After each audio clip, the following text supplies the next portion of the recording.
Los mediodías fuera de serie hoy nos encuentran con Luis Seco y la historia económica argentina marcada por las crisis. Cada 8 años el PBI demuestra una caída absoluta. Muchas de estas caídas son memorables, pero digamos que la que estamos atravesando sin duda es una de las que será más recordadas. Es complejo hoy determinar si resultará tan grave porque aún no terminó y por eso estamos hablando con el señor Luis Seco. ¿Qué tal, Luis? Agustina Henrich te saluda, ¿cómo estás? ¿Qué tal, Agustina? Buen día, gracias por llamarme. Por favor, un placer. Muy buenos días, Luis. Baltasar Schubert te saluda. Gracias por esta entrevista. ¿Qué tal? Buen día. Bueno, muy bien. Bueno, Luis, en un reciente artículo suyo... ¿Me escuchan bien? Sí, perfectamente. Okay. En un reciente artículo suyo, le decía, que publicó en Infobae, da cuenta de esta triste historia argentina con repetidas crisis cada 8 años. ¿Puede deberse a que hay una falta de consenso en la sociedad argentina respecto a un modelo económico a largo plazo? Yo creo que sí, claramente, digamos, la crisis de Argentina es una crisis de larga duración, ¿no? Es difícil pensar de que esto es un fenómeno causado por el COVID o por la transición presidencial. Cuando uno mira los datos, Argentina claramente está estancada desde ya, si uno toma en muy corto plazo, digamos, al menos tenemos hoy por hoy, estaríamos más o menos con el mismo PBI que teníamos en el 2006, o sea, 14 años de estancamiento económico. No es un fenómeno observable así simplemente en otras economías del mundo, no existe prácticamente, porque justo estamos en periodos en los que el mundo ha crecido más, ¿no? Y si uno se va más para atrás, ha habido un divorcio enorme en Argentina hace 6 o 7 décadas atrás respecto a lo que ha sido el comportamiento del resto de los países de la región. Entonces, me parece que estamos en una situación única donde se superpone una crisis de larga duración que tiene que ver con esta incapacidad de Argentina para crecer y por ahí darse un modelo de país con consensos básicos que sean sostenidos a lo largo del tiempo, y otra crisis por ahí más de corta duración, o que llamamos crisis macro de confianza, que se viene arrastrando en los últimos años y cuyo emergente más claro es la inflación, la pérdida de valor del peso, o sea, la idea de que los argentinos no queremos pesos, y eso se traduce en devaluaciones periódicas y sistemáticas y inflación, ¿no? Luis, usted decía recién que los argentinos no queremos pesos, ¿no? Pero también hay uno o dos factores, digamos, que transcurren a lo largo de la historia, y como bien usted decía, de todas estas crisis que suceden en la Argentina más o menos cíclicamente, el tema de la emisión y la inflación o el endeudamiento externo, los dólares que van y vienen, que suben y que bajan. ¿Por qué no podemos encontrar un equilibrio en todo esto? Mira, Argentina ha intentado de todo, ¿no? Durante mucho tiempo, si querés, uno puede pensar en esos 70 años de historia que te comentaba antes. Uh-huh. Hemos tenido absolutamente todos los modelos cambiarios posibles, tipo de cambio fijo, flotante, con intervención, sin intervención, cepo, recontra cepo, convertibilidad. Para los más viejos, la tablita famosa de evaluaciones periódicas y preanunciadas. Probamos de todo en materia cambiaria y monetaria. Hemos controlado los agregados monetarios, hemos controlado las tasas de interés, le hemos buscado la vuelta por todos lados, pero lo que nunca probó la Argentina es ser disciplinado en materia fiscal, ¿no? Y eso tiene que ver con un sistema político por ahí donde los consensos, o los únicos consensos que se logran son cuando se votan leyes que significan más gasto público o mayor rol del Estado en la economía. Y cuando vos incrementás el rol del Estado en la economía, tenés que estar pensando que vas a incrementar el gasto y tenés que pensar cómo financiarlo. Y como lamentablemente todo el mundo se pone, como yo te dije, rápido de acuerdo, unas grandes mayorías de Argentina se ponen rápido de acuerdo en gastar más, pero no se ponen de acuerdo en cómo financiarlo, se termina financiando con deuda o con emisión monetaria, y eso termina en fenómenos de default que son tan recurrentes por ahí como los que yo contaba en materia de crisis, o en fenómenos de altísima inflación, que son el otro costado de este consenso mayoritario de los argentinos de que el Estado tiene que ser grande, estar presente y ocuparse de un montón de cosas que en ninguna parte del mundo se ocupan, ¿no? Bien, Luis, ¿y por qué razón no se discuten temas de fondo como el sistema tributario, la legislación laboral, el tamaño del Estado? Digo, ¿tan alto es el costo político de hacer lo que hay que hacer para tener un país normal? Mira, yo creo que el problema por el cual no se abordan estas cuestiones estructurales, que son las que explican esta crisis de más larga duración, el fracaso, digamos, de la Argentina en materia de crecimiento a largo plazo, tiene que ver con, probablemente, ¿no? Tampoco tengo la verdad absoluta, pero me parece que tiene mucho que ver con un sistema político y una clase política que le cuesta mucho hacer política sin pobres, ¿no? O sea, en una situación en la cual la pobreza forma parte de mecanismo de acción política cuando se decide esta famosa idea de decir, bueno, todo se arregla con más gasto social, con más intervención del Estado para favorecer a los menos favorecidos por la situación económica. Y uno, digamos, no hace muchos años atrás, por ejemplo, leyendo algún informe de la CEPAL, y te doy una fuente que por ahí nadie puede tildar de demasiado ortodoxa, sino todo lo contrario, decía que no hay políticas sociales que compensen los costos de las malas decisiones económicas o de las malas políticas económicas, ¿no? Y me parece que en Argentina se vive esta utopía de decir, bueno, si nos equivocamos en materia política, de política económica no importa mucho porque podemos gastar, incrementar el gasto social y con eso compensamos los efectos de la mala política económica. Y la verdad que eso hace tiempo que ha dejado de funcionar en la práctica e incluso en el resto de la región, ¿no? Entonces, como recomendación de política. Pero claro, para redondearte la idea, eso da un montón de poder, ¿no? Porque el político que tiene la chequera, vos imaginate que hoy en Argentina por mes se firman 25 millones de cheques que van del sector público en todos los niveles hacia la gente, ¿no? O sea, hay 25 millones de personas que hoy su ingreso depende del sector público. Eso el poder político que te da eso, de definir la suerte de más de la mitad de la población todos los meses, de cuánto le pones en el bolsillo. Evidentemente cuando se llega al poder hay muchos que no están dispuestos a renunciar a eso. Macri no lo hizo, por ejemplo, ¿no? Macri también incrementó la cantidad de gente que dependía del Estado. Entonces, estamos en un Estado gigantesco que le da, ya te digo, le da ingresos a la mayoría de la población argentina, y el sector privado cada vez es más chiquito. Entonces todas tus preguntas básicamente se resuelven: ¿qué va a hacer la Argentina? ¿Va a seguir favoreciendo que todo lo haga el Estado en detrimento del sector privado, o si en algún momento va a dejar que el sector privado crezca y sea la fuente de riqueza? Que por otra parte, el sector privado es la única fuente de riqueza, ¿no? Porque uno sabe que el Estado no genera riqueza, el Estado vive de los impuestos que recauda sobre la riqueza que generan los privados, ¿no? Y me parece que ese es un mecanismo que en Argentina parecía ser que a la mayoría de los argentinos no les interesa, ¿no? Y mucho menos a esta clase política que, ya te digo, se pone solo de acuerdo para votar cosas que incrementan el tamaño del Estado y el gasto público. Y en cuanto al plan económico, Luis, lo hemos hablado ya con todos los entrevistados de este aspecto de lo económico y de lo social, y hablamos también, muchos hacían hincapié en que no es un momento para además sentir que no tenemos un rumbo económico, ¿no? No es un momento social, los ánimos no están para además tener la sensación de que no tenemos un rumbo económico, o por lo menos que alguien tiene una idea de un rumbo económico. Ya no sé, por ahí es mucho pedir un rumbo económico. Mira, en realidad sí, es cierto, ¿no?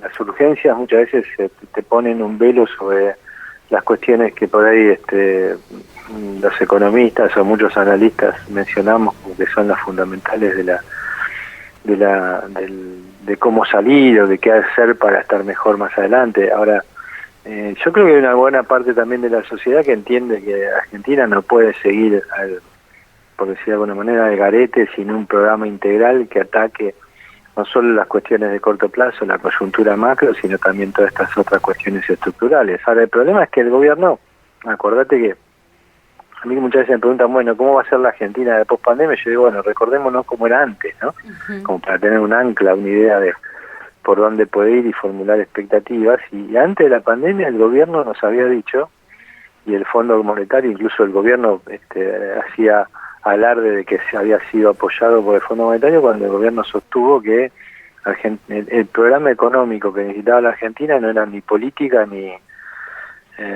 económicamente viable. Entonces vos imaginate que es como que el gobierno dice, bueno, yo sé que tengo que ir para el otro lado, pero eso no se puede, entonces voy para el lado exactamente contrario. Y ahí es donde viene toda esta incertidumbre gigantesca sobre el futuro de la Argentina, que se agrava con declaraciones o con algunos dichos irresponsables, por ejemplo como el del presidente Dualde, o diciendo que bueno, no sabemos siquiera si va a haber elecciones. Vos imagínate que en una semana en la cual los titulares del mundo sobre la Argentina son una reforma judicial que nadie entiende bien por qué se hace, una reforma de todas las telecomunicaciones, que hoy en el mundo del siglo XXI es el core probablemente de la competitividad de un país, y un expresidente que sale a decir que no va a haber elecciones. Olvídate que alguien, digamos, pueda invertir o tenga ganas de invertir en la Argentina. Y los argentinos que estamos acá adentro miramos todo esto y decimos, pero digamos, ¿cómo salimos de esta? ¿Quién,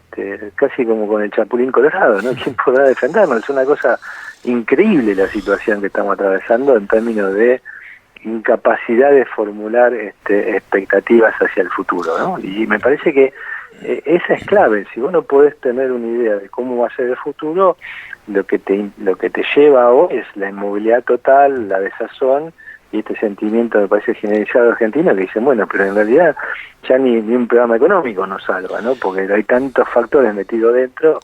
Luis, De hecho, estoy pensando que no es lo mismo cualquier programa económico. Entonces me dice, hace falta un programa económico, hay que decir de qué características, ¿no? Porque me parece que si vamos por el rumbo que nos lleva el gobierno, el programa económico que haga el gobierno nos va a llevar, digamos, a más frustración.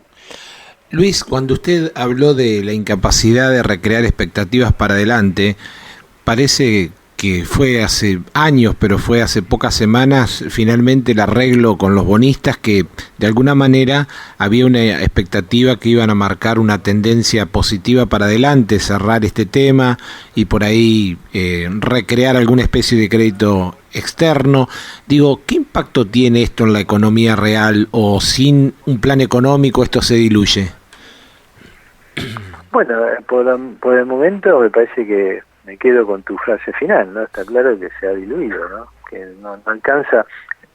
Evidentemente era un ingrediente necesario, pero no es para nada suficiente para revertir las expectativas. Entonces, yo creo que el gobierno de alguna manera empieza o tiene bastante concreto. Martín Guzmán en ese sentido no ignora estas cosas, y que creo que tiene bastante claro de que algo tiene que hacer aparte de simplemente arreglar el tema de la deuda. Ahora,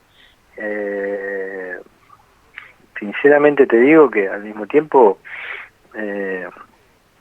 todo lo que ha hecho después del arreglo de la deuda ha ido, lejos de generar un clima más favorable, lo ha enturbiado, ¿no? Entonces eso es lo que me parece que hoy está complicando tanto la formulación de expectativas, la confianza y sobre todo el ánimo de los argentinos para enganchar con lo que hablábamos al principio, de demandar su propia moneda, ¿no? O sea, el peso sigue estando en un cono de sombras y de desconfianza enorme, que tiene que ver con esta mezcla, digamos, de señales tan opacas y tan poco productivas que genera el gobierno y buena parte de la clase gobernante, que se dice apoyar o tratar de ayudar al gobierno, ¿no?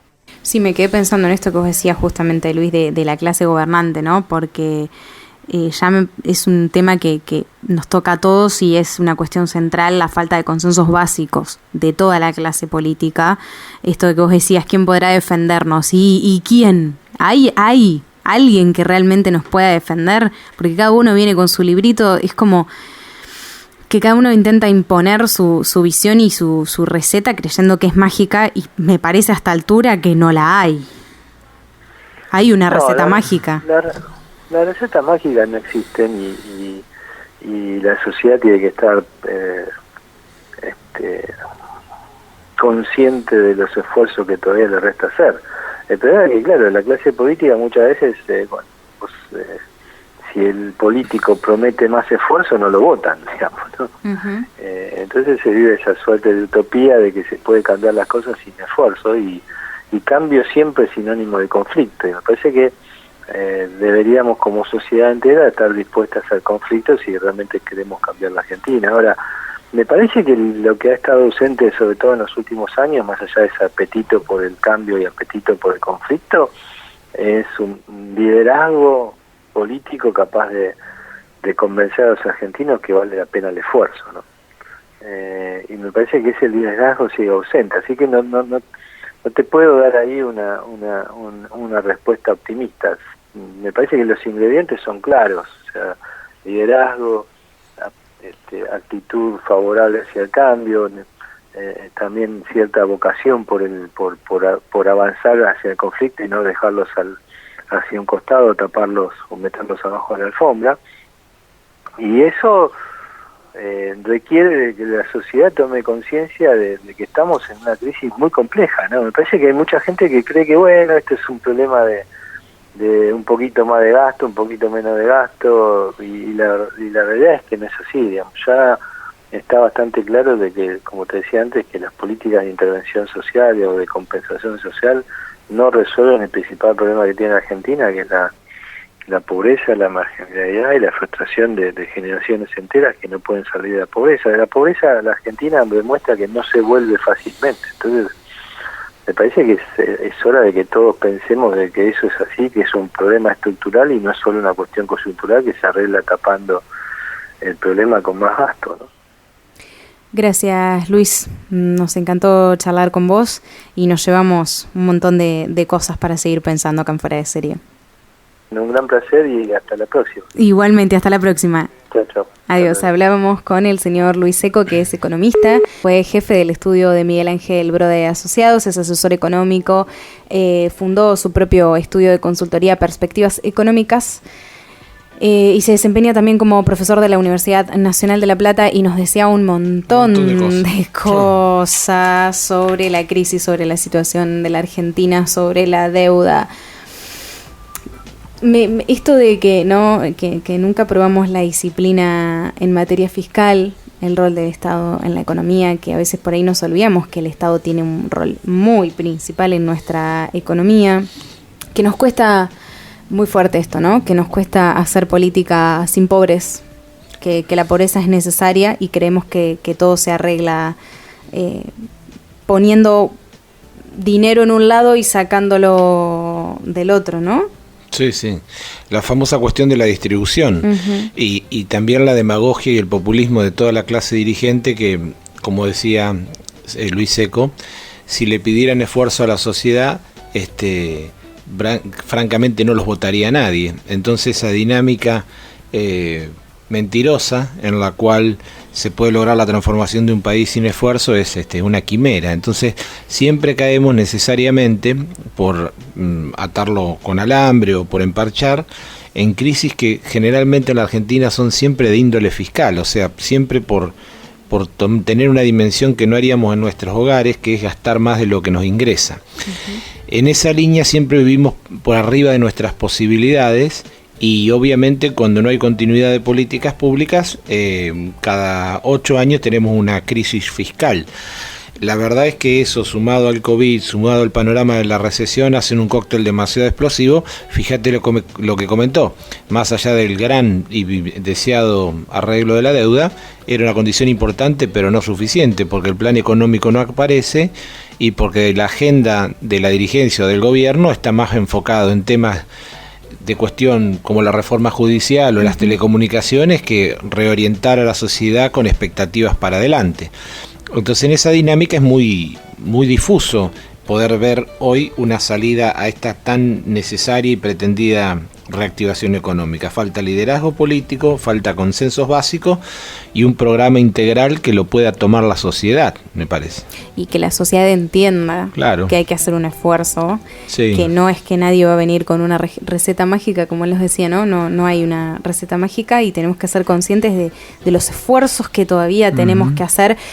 Y yo pensaba un poco en esto, ¿no? De que es un poco contradictorio cuando hay un montón de generaciones, como decía Luis, que les enseñan que les pueden dar cosas, que el Estado les puede brindar cosas y que no necesitan hacer un esfuerzo, el esfuerzo del trabajo, el esfuerzo del estudio, el esfuerzo de levantarse todos los días a hacer algo de su vida, a prosperar. Sí. Entonces, si cada vez tenemos una mayor cantidad de población a la que le estamos enseñando que no necesita hacer nada para poder vivir, no vamos a decir dignamente ni vamos a decir bien, voy a decir para poder vivir, ¿cómo le vamos a pedir ahora que tenga que hacer un esfuerzo y que entienda realmente lo que hay que hacer, ¿no? Esto es la balanza está cada vez más desequilibrada. Sí, porque venimos de décadas donde esto se incorporó muy fuerte en la cabeza de los argentinos, esta dinámica de la cual el Estado siempre iba a estar presente, el Estado de bienestar, y hablar de un Estado presente con un Estado quebrado realmente es una mentira, es una mentira, porque no hay posibilidad de asistir, no existen en la economía, las necesidades son ilimitadas y los recursos son limitados. Si no entendemos esa cuestión tan básica, me parece que vivimos engañados, vivimos engañados porque en la Argentina 8 millones de personas sustentan prácticamente al resto. Entonces, un sistema así no es sustentable ni en lo previsional ni en nada. Entonces, me parece que acá tenemos que tener alguna vez una discusión real del rol del Estado, de las posibilidades del Estado, del desafío de incentivar la iniciativa privada, de un montón de cuestiones que nada tienen que ver con el diseño del Estado hoy. Ya lo dijo la CEPAL en su análisis sobre la Argentina, no hay política social que compense las malas políticas económicas. Así es.